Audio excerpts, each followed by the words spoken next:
Kawan Guru Penggerak Angkatan 7 Kabupaten Bangka. Kali ini saya akan menyelesaikan tugas koneksi antar materi, kesimpulan, dan refleksi modul 1.1.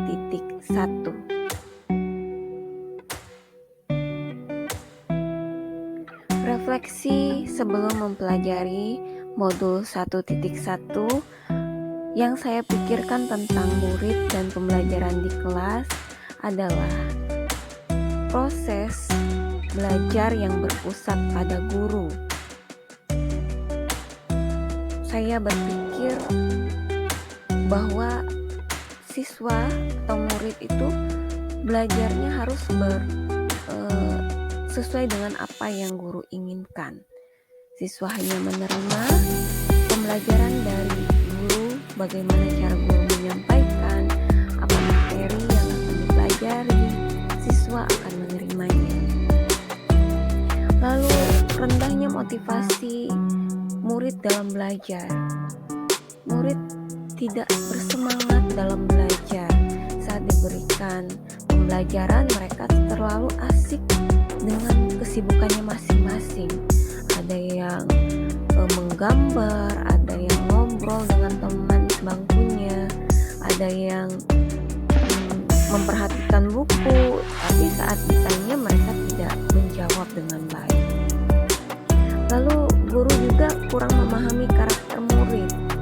Anak itu bermacam-macam.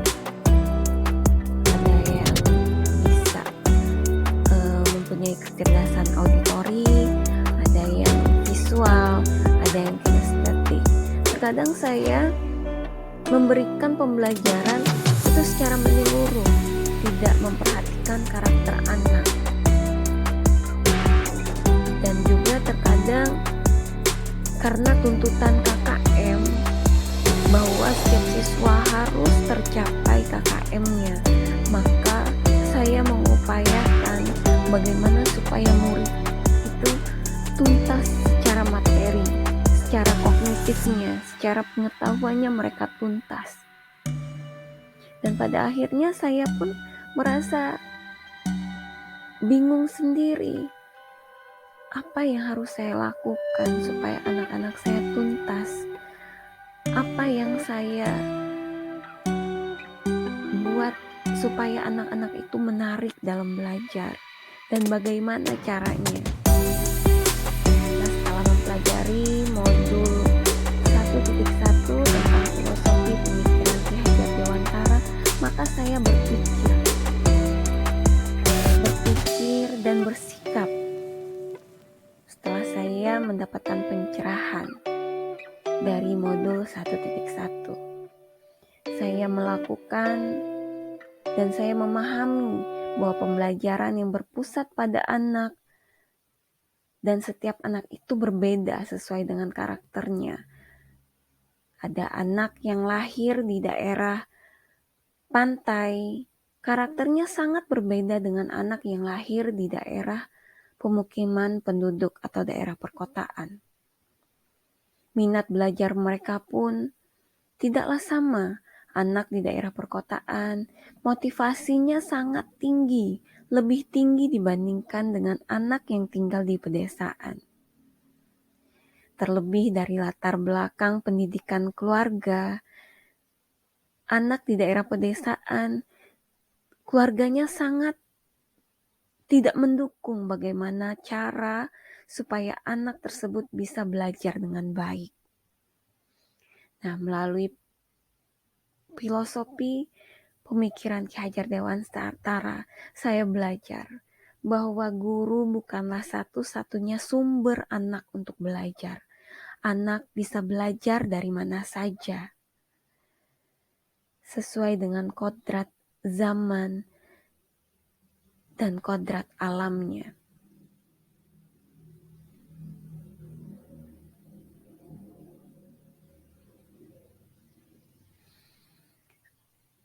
Sesuai dengan kodrat alam, anak lahir di mana sesuai dengan kultur dan budaya tempat mereka dilahirkan. Nah, anak ini akan mengalami perubahan dari waktu ke waktu sesuai dengan kodrat zaman. Nah, bagaimana kita sebagai guru membawa anak sesuai dengan perubahan zamannya, menyesuaikan pembelajaran anak dari yang sebelumnya menggunakan ceramah,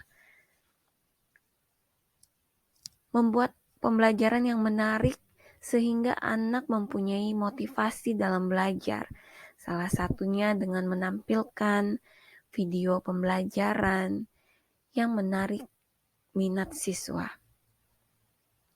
Menciptakan pembelajaran yang menarik dan menyenangkan, serta mengembangkan bakat dan minat anak sesuai dengan kodratnya, yaitu kodrat alam dan zaman. Nah, setelah saya mempelajari modul itu, saya menerapkan pembelajaran dalam kelas yang mencerminkan pemikiran Ki Hajar Dewantara. Salah satunya merancang pembelajaran yang aktif, kreatif, dan inovatif, sehingga anak akan tertarik merasa belajar itu sesuatu yang menyenangkan, bukan membosankan. Lalu pembelajaran saya juga merancang sesuai dengan bakat dan minat anak. Karena setiap anak itu memiliki karakter yang berbeda. Anak yang mempunyai kecerdasan audio, saya akan menampilkan sebuah video yang berisi suara, gambar, yang sehingga anak itu merasa pembelajaran yang diajarkan tidaklah monoton, sehingga mereka merasa nyaman saat berada di dalam kelas. Lalu anak belajar pun menjadi nyaman. Saya biasanya menerapkan anak belajar sesuai dengan kelompok-kelompoknya, sesuai dengan kecerdasan anak masing-masing, sehingga anak menjadi lebih nyaman saat berkolaborasi dengan teman-temannya, tidak belajar secara individu, tapi mereka bisa berkomunikasi, berpikir kritis, sesuai dengan profil pelajar Pancasila. Lalu anak juga diajar atau dididik dalam pengembangan karakternya.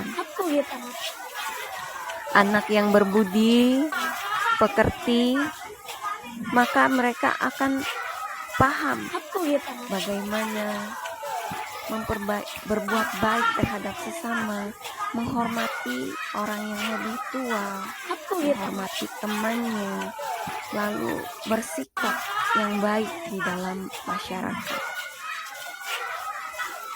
Pembiasaan yang baik akan membuat karakter yang tertanam dalam diri mereka, sehingga anak yang sudah biasakan berbuat baik itu akan melekat, akan terbiasa, dan saat mereka berada di dalam lingkungan masyarakat, orang akan mengingatnya, masyarakat akan mengingat bahwa anak itu mempunyai karakter yang baik. Lalu pembelajaran sesuai dengan bakat dan minat anak. Nah, bagaimana kita sebagai guru mengembangkan anak sesuai bakat dan minatnya masing-masing. Tidak memaksakan bahwa anak yang mempunyai kecerdasan matematis harus bisa menghafal. Tidak seperti itu. Karena masing-masing anak mempunyai bakat dan minatnya. Anak yang tidak unggul dalam bidang akademis, maka akan berkembang di bidang non-akademis. Misalnya dalam seni pantomim, Anak yang mempunyai minat dan bakatnya, tidak semua punya minat yang sama, tidak semua bakat yang sama. Nah, bagaimana kita sebagai pendidik menemukan hal itu kepada anak, lalu mengembangkannya menjadi lebih baik. Anak juga sesuai dengan kodrat alam dan zaman, di mana zaman sekarang, zaman abad ke-21, pembelajaran pada anak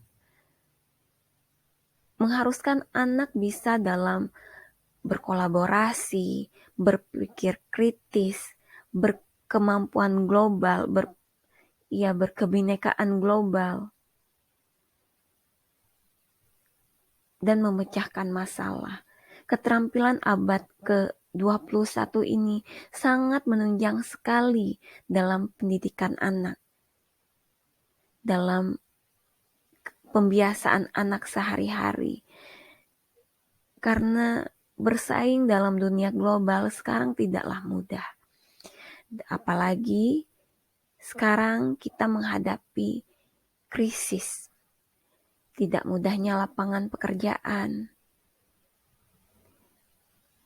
Sehingga anak sangat dituntut mempunyai pemikiran abad ke-21. Nah, tugaslah kita sebagai pendidik, sebagai guru, bagaimana cara menuntun anak, mengarahkan anak, sehingga mereka bisa menjadi anak yang sesuai dengan kodrat alam dan zamannya. Pendidik sebagai guru menerapkan sistem Among kepada anak didiknya, bahwa pendidikan itu menuntun, bukan menuntut, mengarahkan anak ke arah yang lebih baik sesuai dengan kodratnya, supaya anak tidak kehilangan arah dan membahayakan dirinya.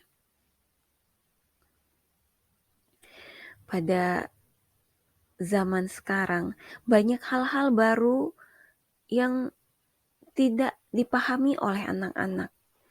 Nah, tugas kita sebagai guru mencari sesuatu yang bermanfaat untuk anak, sehingga anak tidak mudah untuk meniru.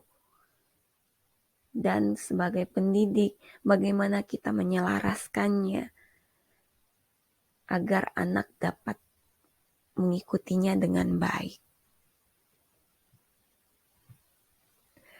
Nah, pendidikan menuntun anak sesuai dengan kodrat anak, yaitu kodrat alam dan zaman. Pendidikan memberikan teladan, motivasi, dan dorongan untuk anak bertumbuh sesuai dengan bakat dan minatnya. Seperti trilogi pendidikan Ki Hajar Dewantara, Ing Madya Mangunkarso,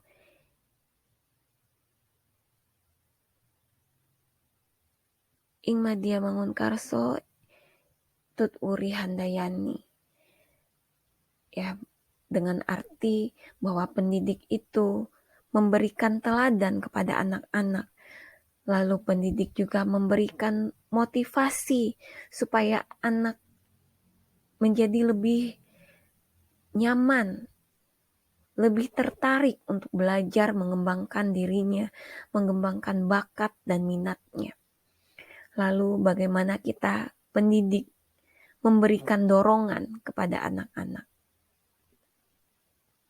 Nah, anak diamong untuk diberikan tuntunan agar tidak kehilangan arahnya.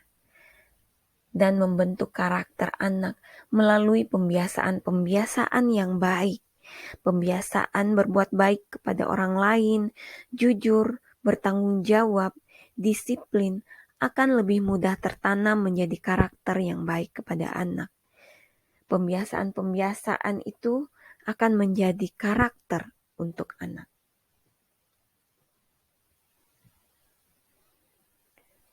Nah, demikian refleksi dan kesimpulan pada modul 1.1 yang telah saya pelajari. Terima kasih atas bimbingan, motivasi, semangat dan dorongannya kepada Bapak fasilitator dan Bapak pengajar praktik. Akhir kata saya ucapkan wabillahi taufik wal hidayah. Wassalamualaikum warahmatullahi wabarakatuh.